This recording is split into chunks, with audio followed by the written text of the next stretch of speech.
et Péki Samité. Alors finalement, comportement voilà la zoé baté ce qui. Mais le fait d'avoir participé à l'union sacrée on dirait bimisi parce que bon appartenir à deux structures politiques. Mais dans le lobby, Martin Fayulu a la dynamique de l'opposition. Azan a décidé. Hein? Objectif auto c'est fixé. Ezali ko sala ba réforme pour na koluka moyen mboka ekoma ekende liboso et à la démocratiser. Tobandi awa lelo yo. Il fallait qu'on bégane la Kabylie. Mais batu basali initiative faut mabunda kwe. Ça biso la muka. Et a biso la muka. Ensemble, ba élu na biso mutu basali. Quel est le poids politique ya Martin Fayulu na kati ya la muka? Aza yemoko élu. Par contre, biso toujours na 70. Biso batoye na poids makasi na kati ya la muka. Suivi déjà Pierre Bemba. Mouzito est l'ombre de lui-même. Fayulu l'ombre de lui-même na kati ya la muka. Passation en Bosali en qui vous a donné le pouvoir? Ezaki n'est pas Moto, Ezaki n'est pas Adolphe Nzito Motasuka. Donc il faut les casques, il faut les capables sous passation en Bosali limité. Dernier aux pouvoir, Moïse Katumbi aux pouvoir, on va y Moroboui. Tant que Félix Tshisekedi voilà.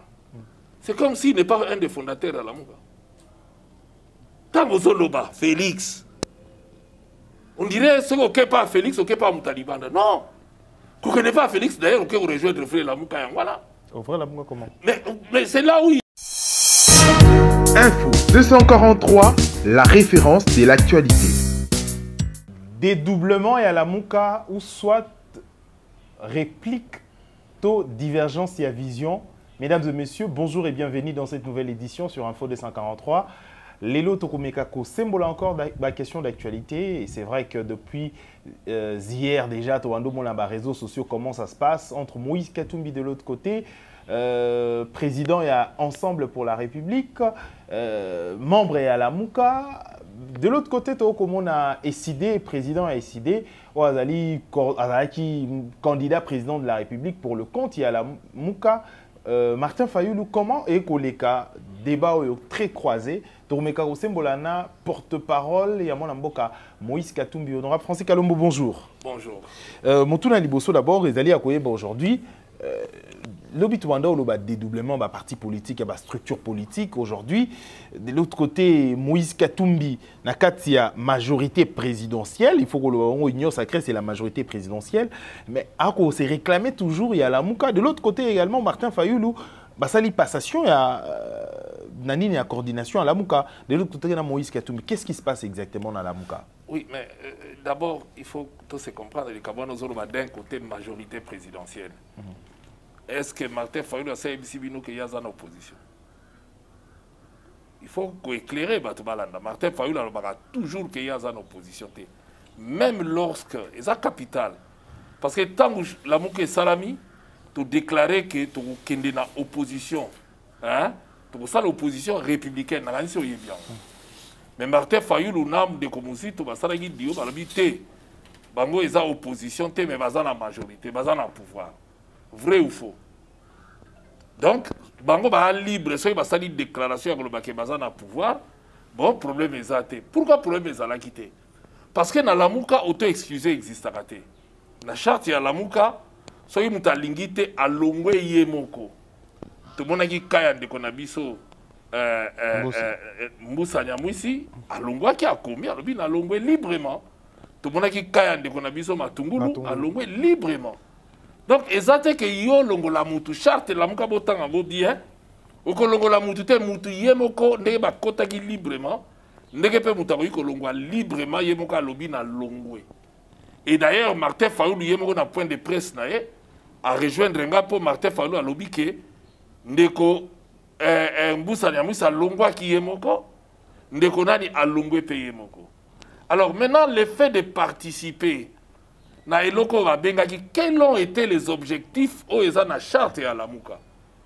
Ils ont dit qu'on luttait contre la dictature, qu'on sala tout pour qu'on sala ba réforme, qu'on instaurait la démocratie et qu'on luttait contre la dictature. Et la dictature était incarnée par la Kabylie, Nambo Canabiso. Et tout le monde a d'accord, on devait combattre la Kabylie. C'est comme ça que vous voyez Martin Fayulu Tangwayaki. Il y a un meeting, ma bande sonore ezali. Alors, il y a 5 ans de Félix. As divorcé dans Kabila. C'est-à-dire que préoccupation na biso na kati ya Lamuka, c'était Kabila qui incarnait le mal, puisque Félix Tomena qui n'a eu combat ensemble. Ce n'est pas lui qui incarne, mais tout ça qui est le rôle à Balalina Kabila Moeto Zalana Ezate. Alors, Martha Senga qui a divorcé na Kabila, il a divorcé na Kabila, on peut voir comment tu as ça la réforme, le changement au Ekoya Namboka Nabiso. Le 10 mai 2019, Martin Fayoulou a commis l'ambassadeur, a commis tout plan a sorti à crise. Yango Tozanango. Et Martin Fayoulou a Senga qui même au Conseil national des réformes institutionnelles, hein, où il y a Senga qui coûte à la présidente de l'institution. Le Yemoga Sengi Moussala. C'est-à-dire que, ce qu'on a la réforme, participer au développement en Mboka n'est pas exclu, il est incompatible dans la Moukate. Ou finalement, tout ça qui est l'eau. Qu'on participe pour la démocratiser Mboka, ils sont incompétents dans la charte de la Moukate, au contraire, ils sont dans la charte de la Mouka. Donc, acte nini sont opposés, ils sont incompatibles maintenant. Ils n'attendent que Martha pose. Parce que tant que ça qui lettre, il y a signé Moko. Atindaki, Moutalobi na Yazalete. Parce que dans la Mouka, chaque président a libre. D'abord, il y a un parti politique. Il y a libre dans le fonctionnement en tant qu'individu. Et tu as un compte dans la carte. Et il y a un que tant que Moïse Katumbi a une invitation, a ébissé. Tu as une invitation parce que la carte de charte à la Mouka est péki samité.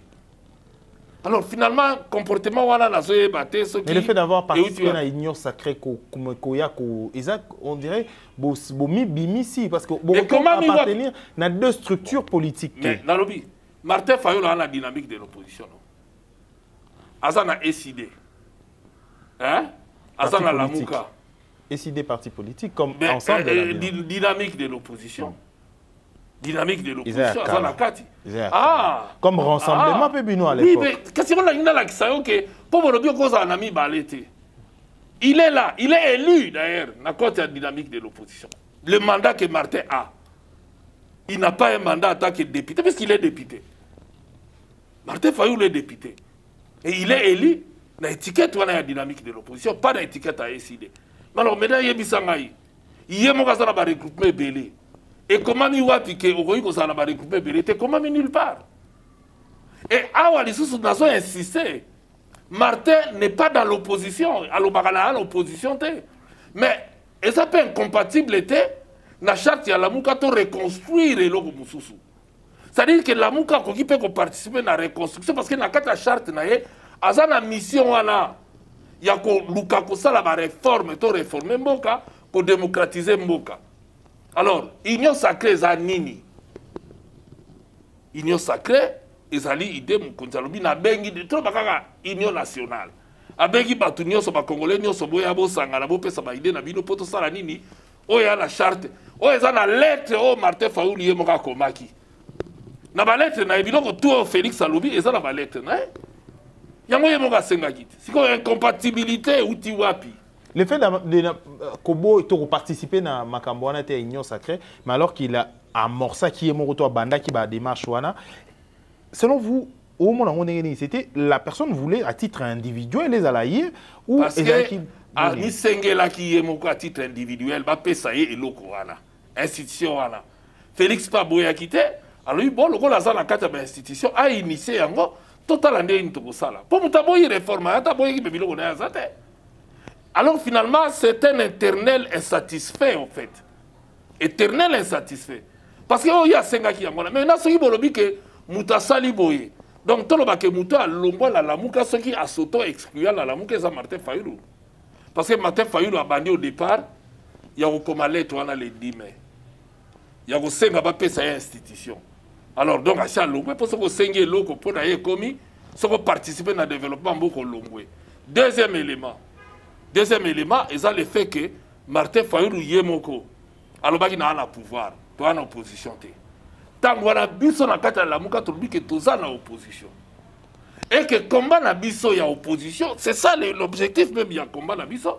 Et ça y a ça là tout de manière à ce que ton luka moyen nyonso en état dans l'opposition, to amener ma réforme. Tanga charte la muka mo bimba ko monake objectif auto se fixa, ezali ko sala ba réforme pour na koluka moyen mboka ekoma ekende liboso et à la démocratiser. Tobandi awa lelo yo. Il fallait qu'on bégana la Kabylie. Mais bato basali initiative au mabunda kwe. Ça biso la muka. Et à biso la muka. Ensemble, ba eli na biso mutu basali. Quel est le poids politique ya Martin Fayulu na kati ya la muka? Aza yemoko eli. Par contre, biso tuzoya na 70. Biso batoye na poids makasi na kati ya la muka. Suivi déjà Pierre Bemba. Mouzito est l'ombre de lui-même. Fayulu l'ombre de lui-même na kati ya la muka. Ah oui, comment ça? Mais Mouzito a yemoko élite. Mais Fayulu a représenté aujourd'hui le leadership Moussoussou. Mais tala, poids politique na ye. Sans biso na kati ya la muka. Selon vous, en tant que politologue, hein, en tant que juriste également, c'est quoi un poids politique? Tant un poids politique, Ezabato Oyo Memarana Congo, Tony, c'est quoi le poids politique? Pour définir la bien, il y a une responsabilité, c'est-à-dire ni biso tozana ba élu de l'Est, ni et à niveau provincial et à niveau national. Mais c'est là où on quantifie le poids politique. Tu vas pas quantifier. À l'époque, tu sais que Azara na député na tango bako Ndongwana Mobutu à l'époque, il n'avait pas député Simanae, mais tu sais qu'il y avait également. J'enseigne l'histoire politique du Congo. Vas-y. C'est pour te dire que Tshisekedi avait déjà lui-même été député. Les 13 parlementaires qui ont écrit à Mobutu faisaient partie de l'IDPS, donc c'était des élus. Et ensuite, après le temps qu'il y a au Conseil, ils avaient des élus, des députés au Conseil qui dépendaient de lui. Donc tu ne peux pas faire un poids politique sans répondre au donc Martin Fayulu n'a pas de poids. Mais Nadim se quantifié. Asa yemoko eli, Mouzito a yemoko eli. Sans biso, en termes de poids, c'est comme ça qu'ils pesaient, on pesait avec nous. C'est ça la réalité. On y a un mot par rapport à quoi? Plein pot aux alakina et à ça la lissoussoute. À ça là, il faut reconnaître Moïse Katumbi a partant de Ngombi sans Martin Fayulu. Pour sinon, Dieu merci à Ngaka Lobake, c'est grâce à eux qui ça s'est coué, parce que qui a tout ça, on n'a rien à voir. Toya poto minimiser Moutouté, poto dénigrer Moutouté, mais dans Lingui, il faut Martin Fayulu, qui veut être président de la République, doit apprendre d'abord à respecter ma texte. Ceux qui ont respecté le texte, il y a Moukete, la charte, il y a la Mouka. Oh, combien on respecte la Constitution? Nzamba Yebaka. Batumiki na tout ça, il y a Batumika Nzamba Yebaka. Ceux qui Martin comme président Bele Magambe Bele Ngaki à l'Andenge. Parce que, mais comment yo Moutou Mobimba, document à Mouké? Avec l'article Mouké Kaka, vous êtes incapable de respecter. Pour la nini. Ngala Okamwa Nangate, c'est l'habitude de naïe. Yo yebi dynamique de l'opposition. Ils allaient être présidente tournant. Si koyo, tant que bache oyo ngala yibisaka batutu alaki na on a bien joué comme Toura Martin. Bogomona akolongate ndenga sayi na dynamique. Ambo nga bien salaki ndenga na dynamique. Lelo bango tout bakomo benganga prophète makambo lobaki yango. Ya za ndenga la soka ngbanzami mais abanaka na proposition ndenga la to tourner.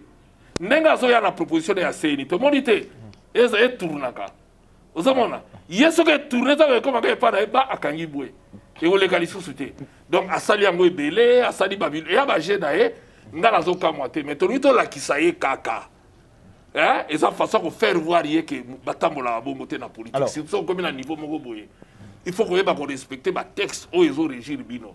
Lelo Oyo, Moïse Katumbi, tout comme Jean-Pierre Bemba, ceux qui ont dit qu'on a la mouka, on a clairement l'ongwe dans la mouka.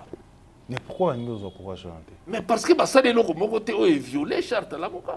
Mais pourquoi? Mais Martin Mouta violent au banane. Passation en Obosali en Ote, qui vous a donné le pouvoir? Ezaki n'est pas Moto, Ezaki n'est pas Adolphe Mouzito Motasuka.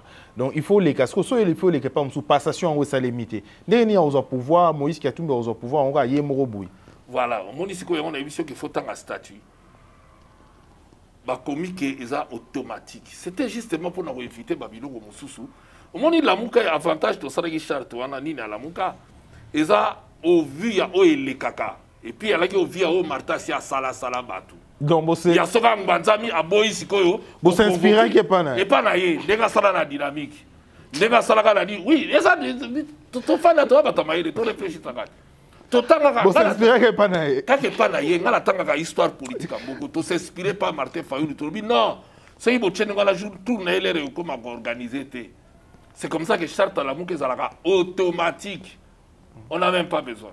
C'est automatique. Ce qui date qui a eu Sili, on a remplacé, on a lista à remplacer. Et ça automatique. Donc, côté voilà, ça ne souffre de rien. Mon avis de moi, aux avant d'abord, problème au côté de la passation, mon quoi, il a un problème parce qu'il a fallu organiser cette manifestation. L'autre était en Belgique, l'autre à Nini. Ça a eu le temps, mais c'est pas automatique. Mais voilà pourquoi, pour éviter ça. Mais c'est au vu évolution. Est-ce qu'il va modifier à qui? Oui, bah modifier à qui? D'abord, il bossait à qui 3 mois. Et il comme à 6 mois. Hein? Donc, tu modifies à qui dit voilà. Par rapport à Bilo, on a modifié. Tant que charte bien, ceux qui ont la zone, les compter, au moins qu'il y ait une incapacité à vous contenir. Et puis, la mouka va la moutouté. Et comment ma claire ma moutou fa le moyen moko. Donc, ça qui marta c'est pénité. Pour à l'omwe naye, azan naye side naye, azan na dynamique pa botola ba caméra na ba Claudel Lubaya, azan na yango, ako sale la yango. Mais la mouka ezalango ni ya ye kutu pété. Mais Moïse Katumbi, Moutarokyo a coquille douter dans le leadership, il y a Moïse Katumbi, il traîne foule derrière Yé, dans la partie politique qu'on s'organise. D'ailleurs, il y a un secrétaire général déjà à la partie politique. Pourquoi est-ce que Moïse Katumbi a préféré Atika ensemble pour la République? Il veut tout simplement, il y a Kolandela, pour certains députés moraux, le but croque mort, il y a Benara, Bongokunde Bembe, Abenara et Bembe. Pour lui, pourquoi Landa toujours la mouka? C'est une question à principe. Il faut faire voir les Congolais qu'il y a un respectueux à texte. Et tant Moïse Katumbi a dit que ceux qui ont puni le candidat président de la République n'ont pas soutenu. Mais le coup, les Zala qui étaient Zala qui Martin, Moïse a sorti son argent, bien que Nasuka Marfinga qui est, bien que Bawangana qui, mais à Salaki, à soutenir qui a ça, il n'a pas meeting, il n'a pas bilogo tout. Moïse a l'obina qui Congo. Pour sensibiliser, qu'on n'a pas na bango mogo, bah voter Martin. A limité que Yemoko passe à la gata qui Congo. Mais Moïse a l'obina qui Congo. Pour qu'on benga batu va voter.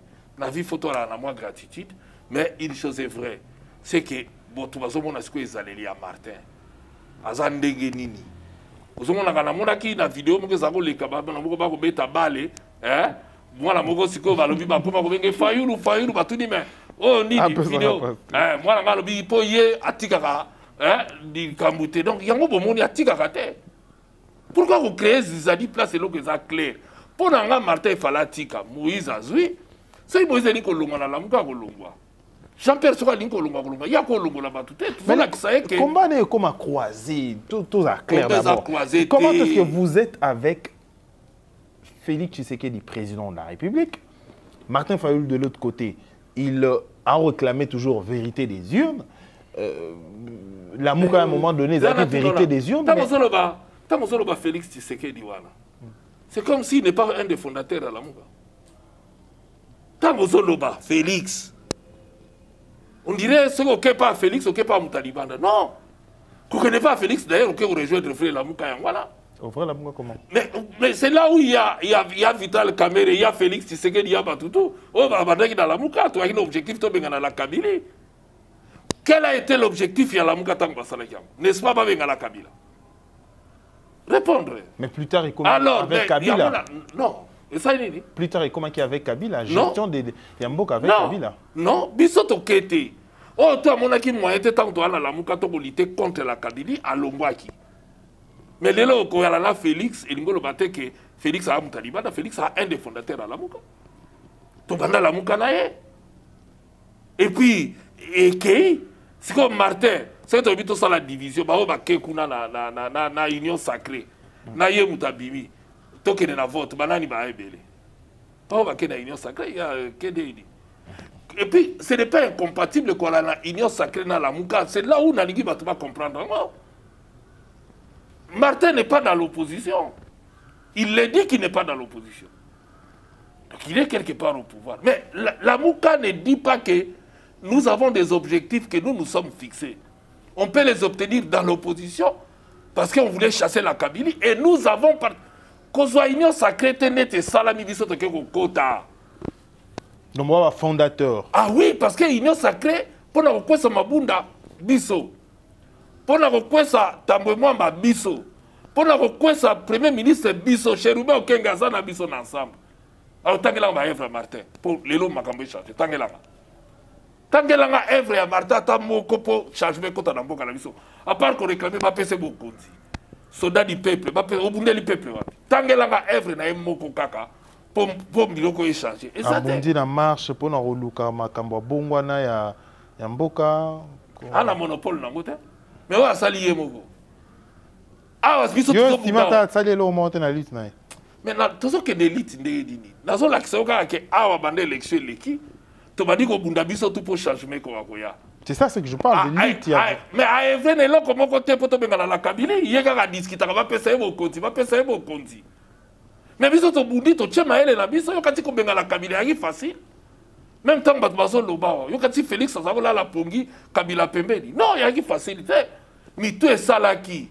Ba réflexion salama, ba nuit blanche, ba réunion des réunions pour te avoir comme on a mis 2 ans. Félix a mis 2 ans, mais Martin ne nous a rien apporté et nous avons participé. Parce que c'est là qu'il y a un objectif, il y a la Mouka. Il y a combien de la Kabylie, il y a quoi apporter ma réforme. Réforme électorale, on va étudier les lots. Est-ce que vous n'êtes pas Martin Fayoud? Lutundu la Zawapi. Parce que la réforme, on va faire la proposition de Lutundu la. Azana la Mouka, oui. Azan ensemble, oui. Alors pourquoi il y a capitaliser en beauté? Abanda balamoko obo biso tozo sala pour l'intérêt en boka. Tozo sala pour l'intérêt individu Martin Fayoulou comme président. To soutenir la campagne et c'est l'équipe comme ici manabiso.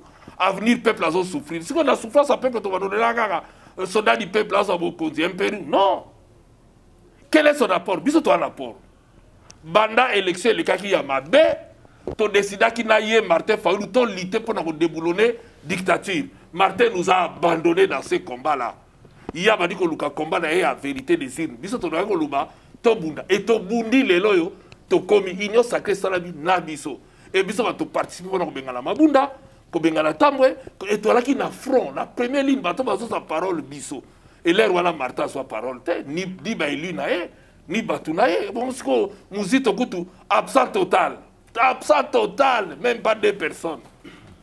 Alors, on a minute au oh, bango ba incarner, mais par respect na bango, par respect à Batounia, sont tous ensemble, tous au bunda, mais bah apporter rien, biso to apporter. Fier de le dire pour nous débrouiller la Kabylie sans biso le gars qui a la passe, tu apporter contribution, biso ya boyaki. Aligi ba congolais. Ceux qui martent les Congolais, mais tu participes d'ailleurs, tu bengani la Kabila, tu yokani ensemble, tu sali gouvernement pour te apporter ma réforme. Il y a des gens qui ont été moko yanga misenge la qui institution là. Félix Anga n'a pas boyé là qui était. Alors bon, ça l'initiative contre ça le parlement, pas ça ti les lois salamoté. Donc il y a une petit piège. Pendant que baboy, il est là et la mususu lisusu. Atikina nuwana. Hein? Aye la mususu, moni mutu moko kaka stabilité zate. Atiki wana aye la mususu. Mais ngala yebisi binoke. Mais tout ça, c'est pas de proposition, comme dit Batumsous na katia politique, na makambo tani politique, yambo kanabiso, proposer également, comme l'opposition, contrepoids et pouvoir, proposer des idées pour que makambo ait avancé. Mais il faut participer. Il faut vraiment avoir œuvre, il y a proposition. Dans aussi, ma proposition est là stérile. Ils ont une œuvre, ils ont la tinate, fois sans œuvre, ils ont et logo mogote. Quel est l'apport ya Martin Banda Bitumbo Ebani? Biso to un apport, ça il faut déboulonner la Kabylie. Il y a boya qui a au vérité des îles. Biso il faut to bengala parce que tu respectes qui charte na biso. Faut que nous réformer ya to sali nyonso to bengani la Kabylie. To sali nyonso siko to continue na kata ba réforme na kata ba institution, c'est là où les choses se passent. Martin Linga ka ba longola enda mo ibano ba la kaboni bolia. C'est ça. Esprit wane simba kate na société. Tous abiso tout, tous alaki ensemble. Félix Oyazo boya lelo, tous alaki ensemble. Félix sera sali mabe to kotel melaye. Mais le la Félix a sali loko Martin Fayoulou a senga ya divorcé na Kabila. Total ande to changer mboka a sali. Ba réforme ayambi batu nyonso. Congolais nyonso ngai bayamba ki. Ayambi batu nyonso de en sorte que baya la ba idée na bango poto sala o ka barta senga ke na mukade tambola na bambasade nyonso. Yango na sali ata ba mutema makasi. O nyonso lobi ba sali ezaka ba mabe. O lo babu ezaka ba mabe, yo ezalaka ka mabe, ezalaka mabe. Yo ka ke ezalaka malamu, mais yo pe alaka malamu soki yo zui. Ce qui est azwi eza mabe. Ndenga ngbanza mina dynamique tilelo. Ndenga ngbanza. Donc akanga na eside na ye oui. Mais biloko bato musu ya ko za bato akena ko dynamique peut ekozwa. Bon, ça les langues aux à la peine à poids. Alors, to le bela nani mususu, autre chose à présent, je crois que si je m'en congolais bandos et la paix également. Mais alors il y a une émission en résumé, Moïse a ça pendant 6 mois, il a coordonné la Mouka. Et en quelques lignes, il a expliqué Batou. N'a fallu la Mouka. En quelques lignes, il a expliqué Batou. Il faut apprendre à respecter les textes où ils ont régir la lingomba. Et donc, ils ont tiré les sons où ils ont salé na fayudu. Et nous avons dit que nous mitema na bango eza jamais batu. Mitema na bango eza bango. Jamais. Ata bobenga ina mwana mboka la bino munoko moko, eza na tina moko te. Parce que ah eza leçon batu faut tirer. Tolingi to ramener Martin, to faire voir que à un moment donné, il faut respecter le texte. Il y a l'État qui a Kabila a violé la Constitution. Balingi va violer la Constitution, mais tournaye, texte à mouké. Et là, on a dit que on a mbongoté. Tala nenga komi ko torpiller yango. Ndega salagi na dynamique karaboué ba soit là ba tout ba caméra karaboué ba ticket là est plat. Yamba so sala peka aboué. Mais est-ce qu'il y a ça na décidé na et? Ah ça les décidé. Ah ça déjà la charge à dynamique. Biso to ça l'ensemble. L'amour que zanini pour ba comprendre l'amour que zanini. To check yango en place pour ceux qui to ça la manifestation to ala ba idée to sangani to sangisi ba idée to agir. Mais mutu na mutu fa sale là et loko na yepo et loko na yezo na la force pour tant to kubenga oya ye nango énergie commune. Voilà. C'est ça.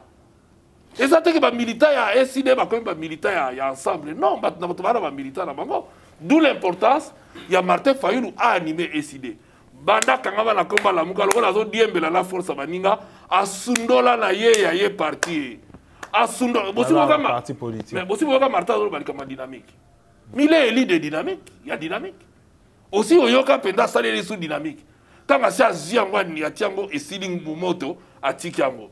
Azonge la dynamique na e. Mon pose la plateforme pour le salarié qui est bas à candidat président de la République. Mais yango la lobité, to boyité yo la ka ko zie loko après au kangami nango.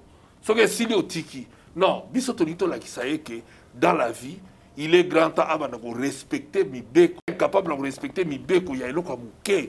Comment on respecter quand si conscient a plus de 200 et quelques articles. Il faut que la muka balobi que et ça la babouye bon yebsanga na charte ya la muka place ba commis auto exclusion. Soka ça incapable déjà de respecter le wana. Balobi bien que muta kolongwa yemo ko soka lingi volontairement. Tant que muta longwa volontairement, te yoko exclure, c'est la dictature. C'est un dictateur. Ce qui muta longwa te yoko ko longola été puisque vous a patrouille à mututé. Muta patrouille à mutu na kati ya la muka azate même Moïse Katumbi muta zabo mema le gros. Atikala bolobate ke aza patrouille à la muka. Donc awa atika esprit wana donc muta patrouille mutu na la muka azate charte à la muka pe muta bolongola muta azate. Incompatibilité bato bazolo bake oza na union sacrée oza boité biso to sali union sacrée. Yenda boyaki ko ya poto bwingana na kabili. Yenda boyi ko ya poto sala ba réforme maninga sala ngona ndenge na ye ye moko me to bengala ki payete. Tant ya bandi ko proposer ba réforme muta bengala ya zalaka te. Tant ya bandi ko senga Félix sala l'institution muta boyaka azate. Bon pourquoi la tour yo bato ba ko sala bebi lembe monani peuple abeti maboko yo bandi ko lo bato na balongo. Olongoni ba komi ngo watike muta ko s'auto exclure. Même le texte à Moukebo est vraiment Martin quoi. Quand il y a la Mouka, Présidium Ezali. Pourquoi est-ce que vous convoquez Présidium Tebolo avec toute sincérité, Moutuna Moutou, solo liba leader, on est sur 4. Qu'est-ce qui manque? Va convoquer Présidium. Oui, et ça la bateau, c'est ça va exprimer. Il y a un peu de presse, Moïse tant qu'on a une invitation à Ebisaki. Comme lié. Que voilà, Moïse a ça la makamuna Moutou. Vous avez affaire à un monsieur exceptionnel. Contrairement à ça, il y a Martin Moukola, comment il est à Moussenga Poste. Est-ce qu'à Aliem Sagi Baninga? Alors, Baninga va découvrir dans les réseaux sociaux. Alors, il y a la bangote. Or, Moïse a comme lié. Voilà quelqu'un qui est resté constant. Namoui, Nagoya, Nagomona président a annoncé à Yamonié. Mais le problème avec Martin, c'est que Quand nous luttons pour l'intérêt général, lui il lutte pour l'intérêt personnel. Pourquoi est-ce que vous convoquez Présidium? Vous avez une structure pour régler même un problème de crise selon le règlement d'ordre intérieur. Moïse Lelo a un coordonnateur. Vous convoquez Présidium. S'il est fort, vous convoquez Présidium. On va travailler et puis on continue. Le problème est que le salaire est dans la mouka et l'eau est zati. Ils ont un bateau et l'eau na bango ezala na kombote alinga diembela la mota baninga. Ozomona yango na zokanga pa diembela la mota baninga même biso to niko éduquer bato mususu ba politiciens congolais ba ba ko respecter ba règles soko signaki na baninga respecter tout ça na biso na eloko to ko bomba na ngote to na ensemble na biso ezala moto to zo implanter ngo to zo kene nango yende siko parti na ese kufimfilu peut-être yango ka moto wana pa ko renier mais ça est honnêteté. Pourquoi vous créez crise place crise exacte? Yemo ka banda ko senga ba institution ba longola ete. Muto alingi ko longa na lamuka ko longwa yemoko. Ye Martin soka sepeli na Moïse te, na Bemba te, alors alongwa.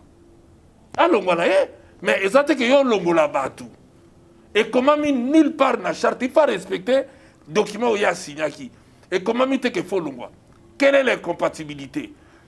Si ton lito que na likambu y a incompatibilité, ça commence par lui-même Martin Fayulu. Puisqu'il a signé charte ya lamuka va commis que tokosa la opposition républicaine. Il a refusé d'amis sur Nabino Nyonso. Il y a ça opposante, il y a ça. Est-ce que pour autant, il était auto-exclu de lamuka alors? Il y a auto-exclusion. Il y a l'action que Zate, mais ce qu'il y a lobby que prise de position à Moutou, ils allaient synonyme à auto-exclusion. A mis appliqué à moi. Parce qu'il a signé un document par lobby que Tozo s'est positionné dans l'opposition. Et tout se positionner en opposition, tout l'ité pour Nato Bengala, la dictature, tout ça. Mais ce qu'on Bengani dictature, il faut remplacer. Hein? C'était ça notre combat. Les autres, Bengani dictature, tu Bengani Mabunda, tu Bengani Bazo incarné dictature, tu Lingis Koto ya na réforme, tu Bani pe na réforme, tu Yema Bogo Pambate. Alors, au nom de quoi il y a l'incompatible dans Wana, mais le cas là, lobby que ce qui m'a a vu ligne moussou selon Yé. Mais Yé moko asala ba point de presse, na Mouzito, na Yé. Balobi que bazana opposition te ba bande des alliés. Alors donc bango ba longwa ki na ligne ya charte ba sidiaki. Ba na respecta mukete na ba signature na bango. Alors le quoi ba longwa ki c'est to mito lo ba ke muto a longwe a s'auto exclure donc to lo ba ke Martin na Muzito ba si ba s'auto exclure ki kala na la muka. Or biso lo quoi to respecter ba texte. To dit que texte wana e lobby te que auto exclusion existe. Mo wana ezate partant de là tout ce que l'on bâtit que tout bas s'auto y a s'auto exclure tout le bica quand ils a point de vue naie ndenge na ya lingi ko salela et tout ça il faut respecter yango voilà tout ce que débattre tout le banaye que boina to respecter qui donc yepé le fait que biso to ke ko bengala la Kabylie c'est peut-être y a linga qui te Kabila lo ba ya mona ba komi bango nyonso na kati ya groupe moko ya résistance les lois Martin Fayulu azana la Kabylie na résistance. Oui, mais voilà pas qu'il y a la résistance. Kabila peut FCCP la résistance. Mais moi, tu vas qu'il y a un groupe de résistance. Ma boy opposition. Baza la résistance. Le cas va s'engager dans la résistance. C'est une bonne chose. À ce moment-là, tout le monde sait que il y a un gars sauté exclure puisque l'amour qui est dans la résistance, c'est dans l'opposition. C'est tout la logique. Donc il dit que le fait d'aller dans la résistance, qui n'est plus l'opposition, donc lui-même s'est auto-exclu. On dit que bato mususu ozo raisonner ka aboye ozo mitala te que o nazo lo bangamo ko mnango mifunda te to lo bite ko soto exclure po ezala ka te dans la muka ezali soko linko longwa olongwe yo moko et biso a to yito éduquer ba politicien mususu ba yeba ke il faut ba ko respecter to ala biso to ala moto na biso mais to yito éduquer ba politicien ba banda ko respecter ba texte ata so que za muke na ba engagement na bango bazwaka soko zo engagement respecter biloko sali o eza signal. Oyo la que ya kotika la ko respecter et loko moko te na mboka oyo. Alors c'est to aider été. C'est to ngo la ki sa été que eza ndenga zo lo baté actuellement to lingi Congo. Est-ce que c'est une question pertinente au ilinga la Moutouboui. Est-ce que retour ya Moïse Katumbi na Lamuka eza retour na Bercail après avoir mais eza subi retour, en fait. Eza retour te il est mais à Kenaki Union Sacrée, il ne parle plus de la mais Martin Fayulu a Kenaki Martin Fayulu a Kenaki pouvoir. Tolobaki ka soto exclu. Martin Fayulu a Kenaki résistance na FCC bolanda il communiquer na bango awa na nani. est-ce que coordonnateur est-ce que tolobaki ke alongo mais alobaki a la résistance en opposition te charte ya signé sa opposition mais tant alobi ka ke na résistance alobi ke na pouvoir na opposition te babande ezali elingo lobaki alongwaki ye moko déjà a sauté toloba ça sauté exil non biso tozo utiliser concept wana te po toyebi ke zate na kati ya charte muta kolunga mukolo ye moko kolinga alobi na CPI na ngali susu te na longwe ndenge bandeko na biso mosusu balongwaki tango Félix alongwaki alobaki ta komite alobi na retirer signature na nga alongwe Vital Kamerhe alongwaki to babengalaka mutu te na lamuka mutu ye moko alongwaka soko boy ofandi okofanda seko na seko c'est dans cet esprit là to créaki yango yesko azoya ko changer texte ni elobi auto exclusion texte ni elobi na biso po ye moko nazo répéter ye moko alobaki tambo okende union sacrée tous ces temps oh bozaki na union sacrée bo solo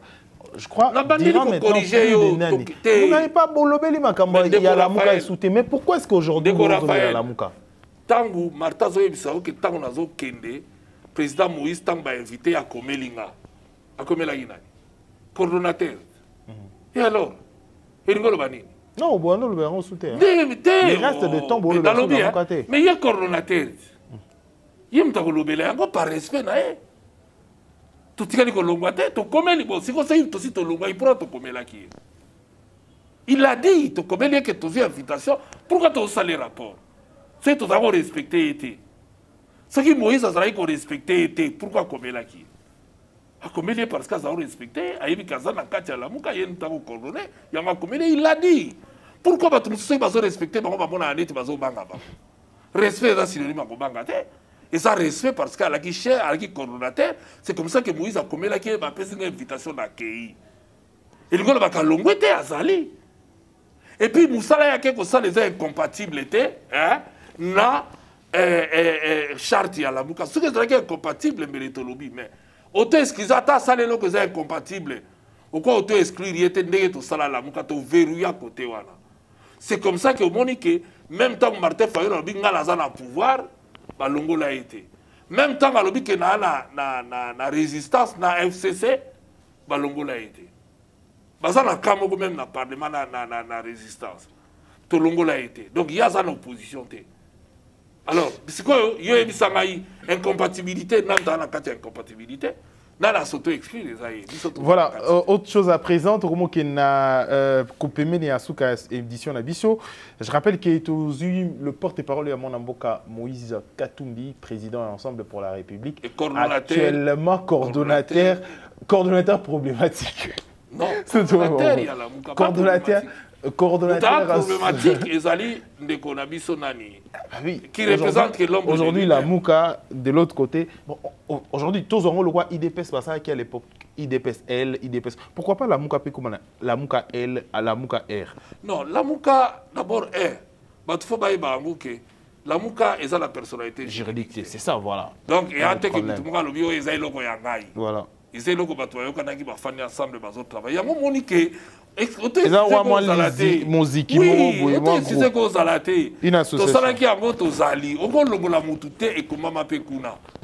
donc, encore longola mutu, on constate qu'il y a des gens parce que y a mon cas, ça va tangente et belé, ou ils ont que à l'encontre, il y a des bandé banda.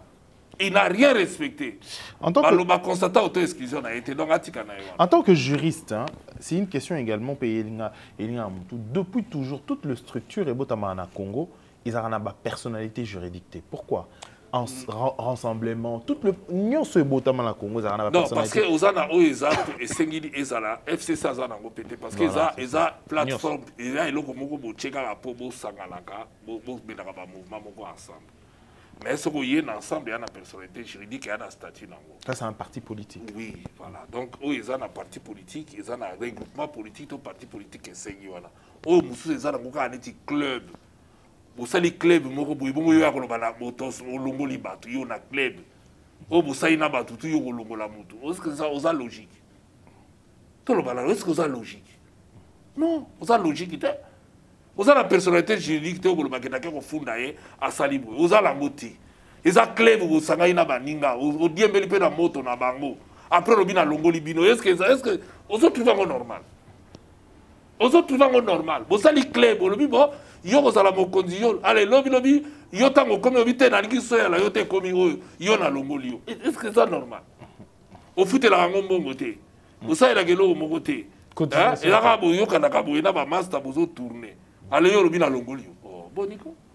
Alors, on dit que ça il est au camp. Ce qui est muta soni, avouez même pas au bandango. Moi je le comprends. Moto na combat décidé za li société. Azongela décidé na ye, afula yango, hein? Na moi moto azina la muka, sokaza na boania, asala siko OK. Pour mon koloto ko kene élection, à moins qu'a changer combat décidé longo na comme la muka.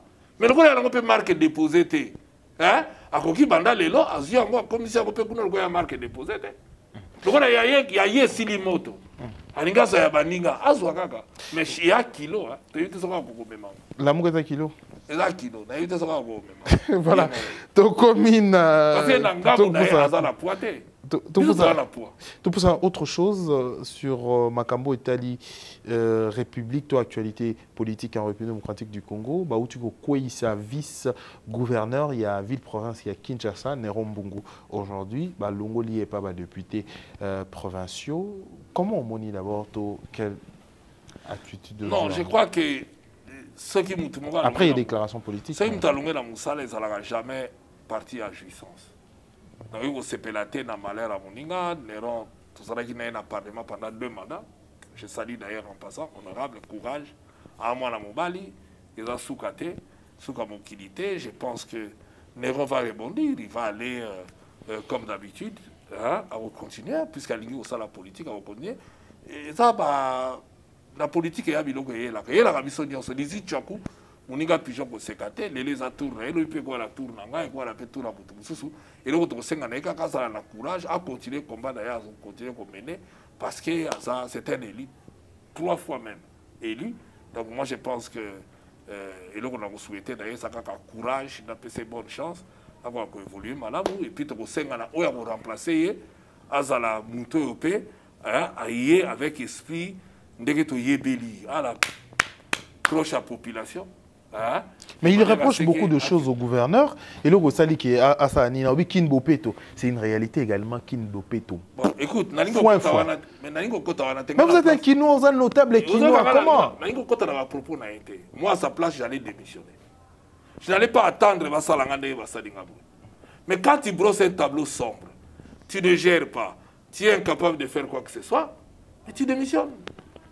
Un homme politique, un homme d'État n'allait la rater. Un homme d'État, ce qu'ils ont simbaté, qu'il est là. Lui, en tant que notable, il y a Kino bio de partout, influent. Au moins, que Kinshasa Bopeto et Kinshasa d'abord en général des Okende.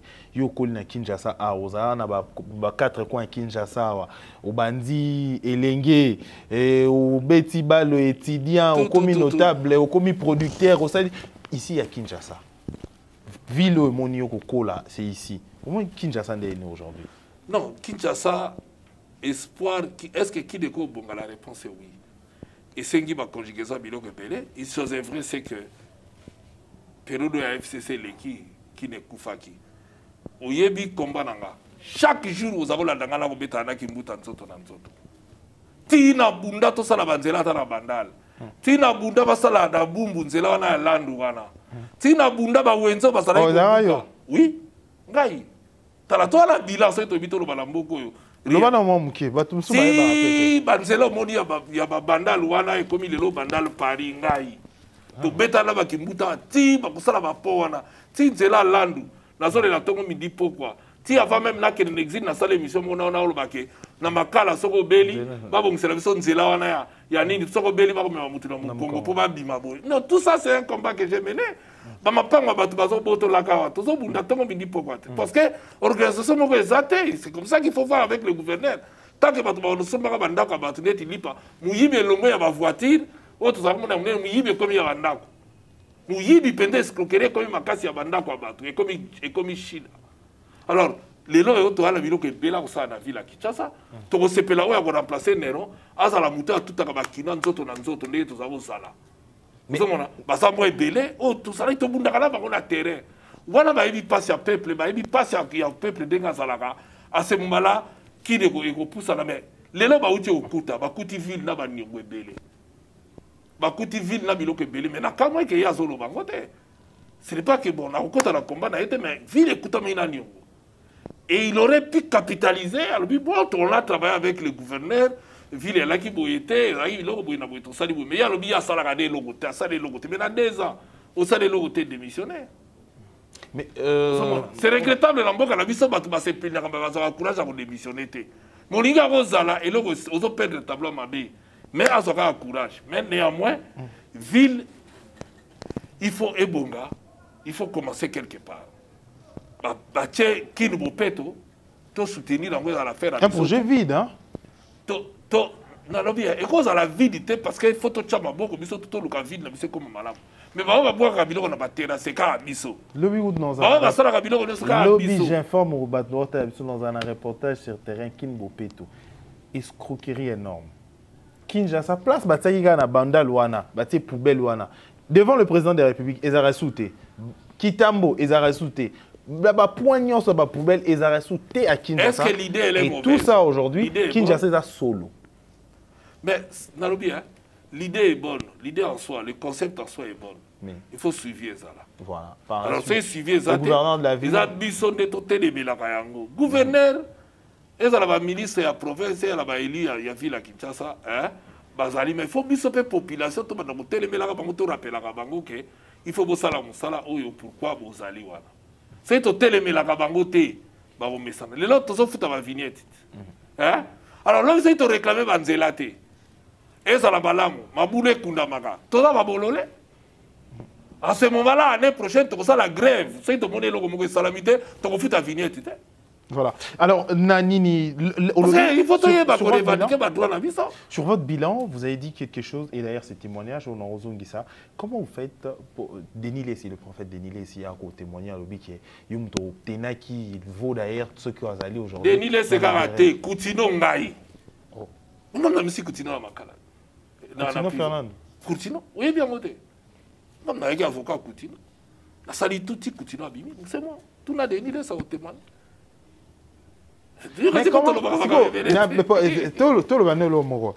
On dit Batouano Lobake approche à l'ancien président Kabila. On dirait Bandoki, on dirait Milara. Un des Batouano Lobando Bonabatubo. Comment Bando ça là pour vivre en un milieu où les gens reprochaient quand même d'être sneak, Batoua Kanda, Batoua Ko, Batoua Nini, mais alors que Bando mené l'action Moko na CCO. Na CCT, na Zausala vis-à-vis pour Ngaye Zabat. Ndena Osala Lelo. Ezan Ndengenanga.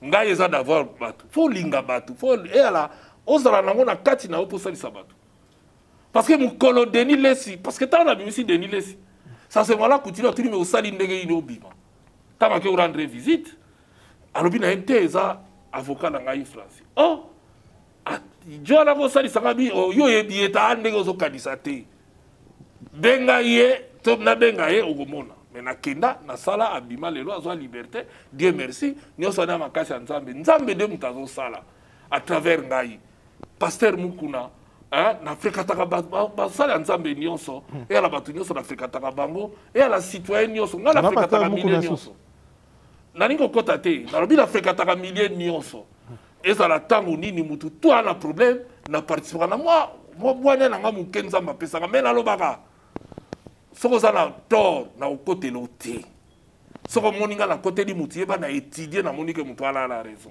mais Dieu me clouaye mais na lobi oyoki ngate mutu ana raison ndenga na côté laka soko moninga na côté di mutu c'est ka ana raison mutu ana raison te na côté l'été mabe na nga yangwana mais ngena la que batu bali opé na monique mutu a mérité ko fanda na place a beauté na côté la na kolongola chemise na ko bunda tia ko bima donc mutu na mutana eloko nzamba pesa faut saler la yango malheur ceux qui le saler yango te ça va pesa inga pe mo eloko wana pendant ce temps ce que vous avez aimé l'entourage à Kabila pendant tu faisais tout ça yango la uti ko biso bitumba na ngai alaki na bango to ngato beta chez koko aza témoin kufite to beta muyeja wat na miso e pas na ba boucha hein ah oui mais c'est la réalité il golo bakede le seul intérieur l'air ministre parce qu'il n'a pas injustice te na ko ndimate ozo tinda batu babuka kabadidi et puis ba maman ngoto yi place to chaba ngote nalo bate yo ngalo bananga nini ngala flambaka so que ça injustice ba ba ebinga na supporter injustice ata mukete na linga ngote pour ce que ye na ko kokate si so zo agir na nko Nga mutasala makambo na côté. Ko vomi na la nzala. Vomi na fanda na ngai ke na ndima mutasala makambo na ko muyesa za usala na ko to telemela che ko ateme to gato beta heureusement Bochaba alaki na ancien ministre Mbuyu ba yeba pekisi. Parce que Bochaba si manga koto che ko tomboki. Parce que biso na che koko to tikala ko tolérer te que population souffrir bonyo ko la peuple. To zala ga côté kuna. Yo kasi batanta corrompre biso te. Si batanta ka boyana nu bozo esimba te biso to andenge. To boyo ka bo tito seki to bité. To andenge to ba passa to côté la ga population. Ya mwana to zolo senga ke ville za c'est vrai ville za okene na pasi mais na yoki ville ba na un objectif liboso ya kufuta ba nyongo. Et ils ont dû payer quand même une bonne partie de la musique. Mais la population a réveillé le gouverneur. Mais c'est le gouverneur. Nous avons voté le Melo Kaka.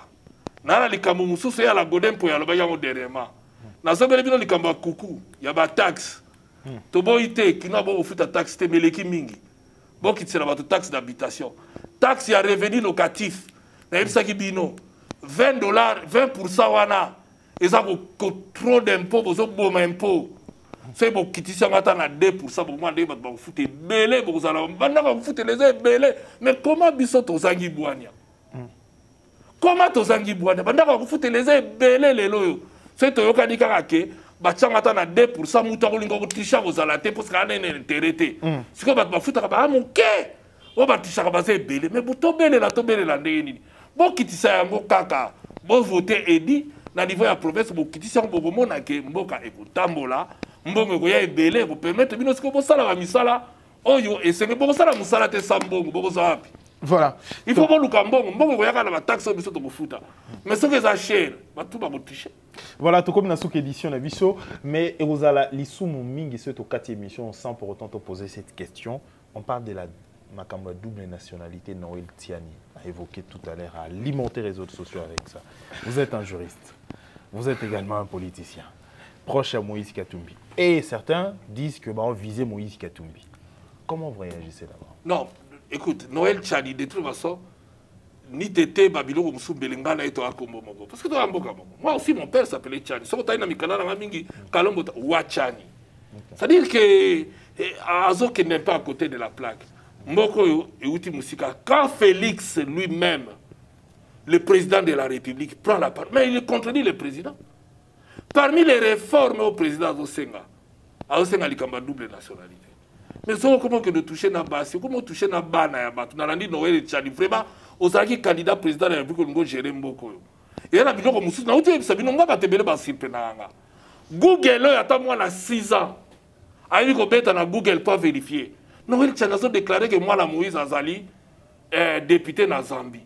Alors que ce à la ligne réseau social, na Google, la liste ya député nyonso ya Zambie ezali mwana Moïse a commis Zambie la colonie akidaka na Zambie la passeport congolais na zoka visa na ya kocha zongi depuis quand on vérifie té na niveau moko boy to koma biso ba congolais na légèreté moko boy pour na ka kimutema mabe au moins là la kisi pendaka abutema mabe et que azana haine moko boy mais akita basala politique da NT Gandhi a komaka na haine azwa armée té afingate. Donc ce qu'on comme président ce n'est pas en sorte Bilo a une nationalité. Yango Félix a dit il n'est pas Moïse Katumbi, il n'est pas député. Il n'est pas député. Mais il y a un journaliste. Beta na toi ça va tout ba Hollande biso. Beta na Google liste ça va député, il y a Zambie beaucoup mon liste. nationalité. Pas ça congolais. Abotami. Nani, moi Moïse. Que non vérifier ta la soka Abotami. Parce que bino tout n'y ne porte parole. Parce que nous expliquer oté ata Abotami na yeba la Tchani ba Abotami. Yé Noël, ba ne ba Abotami. Yé ko tazata la mwana wati. Donc il n'a pas intérêt. Même Congo Ziki Lelo a perdre ni. Bane basa. Bane basa. Bana na yemoko. Babota miwa pi basa. Est-ce que vous bota ma quelque part et ngolo ba ke ozana droit ma belete. Moi na. Kobota otabota mi na Brazzaville, otabota mi na Tchad, otabota mi na Djibouti. Mais nazo répéter les oté. C'est to ke na débat wana. Ngala na ko yebiso ka bota mi na Congo, mais na ina yebiso boye. Pour ne pas t'amener loin. Na lobeli okake. Lié de naissance, il y a beaucoup de babotami na Libanda. Bazar la nationalité, il y a Libanda. C'est comme ça que mon dit pour ramener Kimia. Les camarades nationalité, mais ça va troubler dans beaucoup. Il y a évité que politique a fait ça là, autant histoire. Mais les Félix a proposé tout ça la réforme, de manière à ce que la première double nationalité. Pour hypocrisie l'équipe, donc moi je pense qu'il ne faut pas qu'on prive comme ça. Mais politique, il y a exclusion. Et faut voir même que maman Moïse a non, Moïse a prince. Tout comme on a Noël Tchanaï, c'est comme une amboka yé nangaï. Nga va kobete la ngambunda vana nyatama bien parce que na famille régnante. Aye biango. Namboka nyole. Namboka na biso na ye. So ina kenga va kobeta mbunda vana nyatama bien parce que na prince, na famille régnante, na mwana descendant ya chef coutumier. Aye biango bien. Donc mais Moïse fait la même chose. Moïse a une famille régnante. Et bon village na bango, boya salini na village na biso. Moïse qui est la poêle qui s'abîme qui a colombe place à Botaba, place à Kola, biloko tezawana. C'est pour te dire que yende. Yende, nous avons une exclusion et en amenant des choses, c'est tout le monde qui est en démagogie. Et le Mobutu, démagogie sur démagogie. Tout ça les landais mboka na boane otoanango. Il y a qui n'est qu'autant en Libana na mboka va pas sur maïle. Il n'y a pas quelque part Libana il y a exclusion. Moïse a Congolais, a fallu dans Congo, a botami dans Congo, a botami dans Zambie, tout ça est une caricature. Mais qu'à cela ne tienne, mais cette proposition d'abord, il y a que Moto Oadia comme président de la République. Papa na maman nae, c'est vrai à cause de la nationalité plus tard, mais papa ou aboti na maman na il faut bazala congolais. Loi nationalité est réglée dans le Congo. Politique excusée à Mabé. États-Unis au Yéa Outia na banane basakuna, Mouswahili a dirigé États-Unis, bakoko na eto mona bango tata na e ba ba to wapi. Ya Kenya. Pourquoi tu as biloko et m'a exclusé ou m'a biloko Mabé? Non. Peuple a yebi. D'abord Yemoko a un candidat à 0,0% des voix. Il y a des pères et des mères congolais, peuple a bois qui s'aille. Des pères et des mères. Donc, il n'y a pas de pères et des mères aux Upériens. Parce qu'il y a des pères et des mères, hein, à 0,00. Est-ce que vous avez les autres vont faire discuter? Mais écoute, tu as vu que on va foutre 100 000 voilà Kabila on t'a foutu là-bas. Et belé, oui, parce qu'il y a qui liste ça là. Pour lui, tu le bakaka. Hein? Mais Noël Tchani ne fait pas partie. Tu as dit qu'on le côté, tu as dit qu'il y a ma valise ne bunga qui biloko ne bunga qui n'enseigne là. Donc tu as dit qu'on côté. C'est pour te dire que ce qui s'est passé, Kabila avait besoin des gens pour lister ton dans ma candidature, pour qu'on valide l'élection. On sait ce qui s'est passé. Mais quand cela ne tienne, tout ce qu'on a Noël, il y a une proposition où ils allaient que la biso qui m'a n'amboka et non où il y a diviser biso. Toi la besoin si qu'on bat dans la yemo qu'on bazan États-Unis kuna. Sur ba koya to benga na bango to bi ba na biso te. Hein? Et ça, là-dessus, dans mon côté, tout le monde a vu, on a dit, mais tout le monde a dit, moi, la proposition, il faut apporter Bisso Nicolo, et non, il faut régresser. Bisso, pour y avoir des pères et des mères congolais, à ça qui me prie, 0,0 et quelques pourcents, ce n'est pas ça qui fait. Est-ce que, pour éviter peut-être l'infiltration, est-ce que cette question peut protéger la nation, l'intérêt, la sûreté de l'État? Mais la nation congolaise est protégée. S'il ne va pas protéger l'intérêt, la sûreté de l'État, avec ma loi où ils ont divisé, et là on dit l'équipe, moi, non, papa n'a pas congolais en Gambu, na papa n'a pas awa yomutoboya, papa na maman awa l'équipe na bolingamboko. Et là on est là qui. Il faut que ça na droit, mboka monsieur a droit de sol, na droit de naissance. Biso va tcha droit de sol à partir de 1960. Ba tout ba la ki ba congolais d'origine. C'est comme ça que Kengo Adondo. Oboya bisangai que yé Noël Tchani. Alingi mboko kolenga Kengo Adondo. Yé Noël. Asaleli mboko kolenga Kengo. To alingi ngo kolenga Kengo. To bana ya Kengo. Qu'il est ni de père ni de mère ya awa. Awa. Otali kutu kamwe ke muto ndenga zo sa mboka na biso et ça kutu soki ndenge. Est-ce que Kengo a un exemple à suivre? Dani Kengo, je ne dis pas, mais je te lui pose la question. Est-ce que lui peut aimer ce pays plus que nous? Ou bien bakolo ba yeba tchena Kengo ba bike ya vrai congolais Kengo ate. C'est une façon de faire voir que era batumsu ba attaché na mboko yo kolekata musu na batumsu mais to kota wana te. To intolo baka ke to boyi ba loi oyo ya po diviser ba to ni ba loi ya ko sangisa bato. Parce que yemo ba boti ba ne des États-Unis ba américain jour ba ya to ya mbabango. Bana na biso ponga na bobwa bana chanité ata ba na porte na nga ande ko na to mboka moko na okotsa bango. Na okotsa bango. Mais tu yete ke na lo ba te ba américain balongwa kuna non. Mais même les États-Unis au lobby même ba pays mususu ezali soko ozali originaire té tozali mwana mboka té oko assumer ba fonction. Mais c'est ce qu'il y a au Congo. Si vous êtes Congolais d'origine, tu ne peux pas assumer cette haute fonction. Voilà, c'est pareil avec Noël des propositions. Non, lui c'est l'exclusion. Un Congolais d'origine, c'est-à-dire que à ta papa, ton maman, c'est un Congolais, on a déjà Congolais au botanique d'origine. C'est-à-dire que tu es Congolais d'origine que dès que ta naissance, tu as choisi d'être Congolais. Tant qu'on la majorité, la nationalité congolaise. On appelle Congolais d'origine, c'est ça la définition même. Mais ça, on va dire qu'on est des pères et des mères. Mais ce moment-là, la moitié des Congolais avec les Zaboué et Belé, les Congolais, pour moi, ils vont utiliser la frontière, la quota. Aux alliés juristes, admettons, tu souhaites, au ministre de la Justice, tu souhaites au Congo, que lobby aux possibilité, aux peut-être aux législateurs ici, peut-être et puis s'améliorer. Qu'est-ce qu'il faut changer? Qu'est-ce qu'il faut proposer sur la question de la nationalité? Vous avez qui a plein pouvoir en fait. S'il y a quelque chose à changer, c'est ce qu'a proposé le président de la République. Tout le monde a hypocrisie avec ma double nationalité, puisqu'ils ont apporté dans rien. Au contraire, dans Bamboka, ils ont apporté un plus. C'est embêtant. Ça veut dire quoi? Un Congolais, phrase Mogokaka, un Congolais ne peut plus perdre. Pour ceux qui sont Rwandais, un Congolais ne peut plus perdre sa nationalité congolaise. Un Rwandais, toute personne qui a le sang rwandais, on peut perdre la nationalité. Donc, Congolais peut avoir perdre. C'est-à-dire que si vous êtes Congolais d'origine, tu gardes ta nationalité d'origine, même au commis, le passeport, au commis, la nationalité, tu gardes ta nationalité congolaise. Et mon étranger sera la nationalité d'Abisso. Là, la loi reste la loi, il fait sa demande pour être comme un Congolais. Mais tu es Congolais, ou un Congolais d'origine, parce que comme qui la nationalité, on appelle la nationalité congolaise. C'est ça.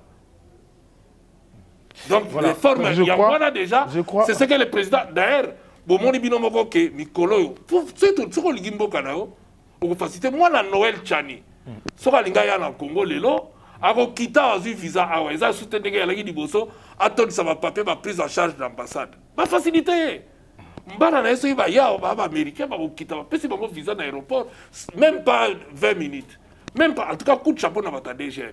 Ça ne traîne même pas 10 minutes. Taka ba sali les visa pouf na aéroport aucun nom d'ako. Pose un Congolais d'origine, il faut prouver. Ma parent na yo ba qui va Congolais. Alors faut évoluer.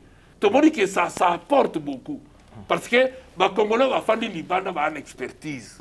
Aux hommes ba yekoli ba sali na ba hôpital na ba place ebele mais tous souffrir na ba hôpital ya biloko ba covid mais tous ba Congolais na ba hôpital mine na ya poto ba zo sala ba na expertise so ba ye awa ba bo sala kita biso to s'organiser de manière à ce que to récupérer expertise nyo sona poto beta bala si to benga ba jogo ba le kaka au football awa si to benga ba libanda ba pro voilà ba pro eza la nationalité mais ozola na ngaité. Mais d'ailleurs, ils sont freinés. Sinon, les métropolitains, ils sont tous les jours.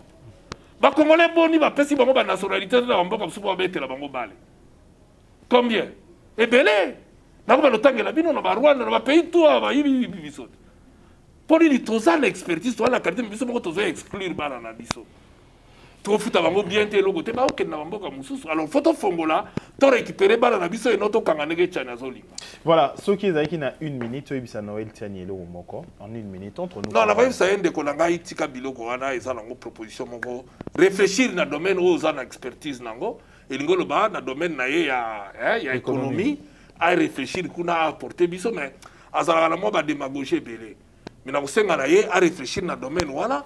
Il y a qui classe, tout ça a besoin d'expertise pour apporter un plus. Il y a exclusion et même na bituma la désordre et surtout il y a fallu Namboko Yali, Moussoui li padaya zalaka en États-Unis comme président a géré les États-Unis pour yépé parana zalaki Kenya. Awanga nango pété akenda ti Namboka la bango kuna kola da ressources donc biloko wana apporter kaka désordre. Mais sécuriser la nationalité toboité puisque c'est déjà sécurisé. C'est déjà sécurisé dans la conscience de Zanango, sécurisé, mais il faut te garantir que puisque il y a un Congolais d'origine, à la candidat président de la République. C'est déjà quelque chose. Donc il ne faut pas croire que la nationalité pour la présidente de la République est ouverte à qui veut. Non, pas bien fois la Congolais d'origine. Et on définit qui est Congolais d'origine. Pour éviter le conflit. Voilà, ça n'est fini pour cette édition. Et pour se Pélissa Tchani, Congolais d'origine, il y a ceux qui vont parler avant 1960, hein, et que Bobotami Awa, donc, considérer comme Congolais d'origine. Alors, pendant aussi cette édition à Lelo, avec toute franchise, autant à caméra, je vais te poser une question. Moi, je suis honoré Francis Kalongo. Malaise na auto na kobe bana ba te belé za ipo na franc parler na o. Koloba vérité, n'est-ce pas? Vrai ou faux? Vrai. Nationalité ya papa ya Moïse Katumbi na ya maman ya Moïse Katumbi ezani. Papa Moïse Katumbi na maman Moïse Katumbi bakufa. Maman Moïse Katumbi congolaise. D'origine princesse, tata naye chef coutumier. Village de Bango et Ebana. Papa ya Moïse Katumbi étrangère. Asa étranger, papa naye, alaki mundele. De voir Moïse simplement, c'est un métier. Ça veut dire que son père n'est pas congolais, n'était pas congolais, mais son père a travaillé ici pendant des années. Et ce qui même ton avant 1960, il a mais Katebabota avant 1960. C'est-à-dire que papa Moïse a bénéficiaire de la loi. A bénéficiaire de la loi congolais d'origine. Pour ce qui est dans moyen parce qu'il était sur le sol congolais avant, puisqu'il a eu des enfants sur le sol congolais avant le 30 juin 1960. Au même titre, là, au même titre, là, Congo comme Mboka na Bango, comme deuxième partie na Bango. Donc, papa na azali avant 1960. Na ba déjà na ba 60 40 azala Mboko. Abandi ko sala Mbongo na Congo pêche. Ayebi Congo le bala munoko Mboka, azaba le bala munoko Mboka koleka na biso. Alors, le banaye qui a Congolais, ayebi Congo te, toi lingaki Congo te, soit lingaki Congo te, mais la tiki Congo na bane belé. Tu yebi papa Moïse, bon Moïse va combien dans les bottes là-bas? Va combien? Ah. Merci, ça n'est fini pour cette édition. C'est pour te dire que donc dans sa famille monene, et yebana, bakoli, bafandi, famille il y a ba prince na banane, il y a ba. Oui, maman ya Moïse Katumbi azalaki princesse. Il y a mindele tanga na mboka, hein, suis-moi la chef coutumier à Bali. Donc Moïse a ça prince à la lignée. Voilà, ça n'est fini pour cette édition. Merci de l'avoir suivi. Na impartialité, na sincérité et surtout na franc-parler. Merci moi Mboka, honorable Francis Kalombo, Azali Moroba notable à Kinshasa, porte-parole à Moïse Katumbi. Merci pour votre disponibilité. Merci beaucoup. Ça n'est fini pour cette édition. Merci à Mbouyi et Junior Mbouyi pour la prise de vue, à toute l'équipe Info 243, Bolandi Bissopé également sur Congo Web Télévision et RL Pro Télévision, Bolanda Bisso na canal na TNT, na 243 sur RL Pro. Donc, on prochainement pour une édition Moussoussou. D'ici là, portez-vous bien. Au revoir. Info 243, la référence de l'actualité.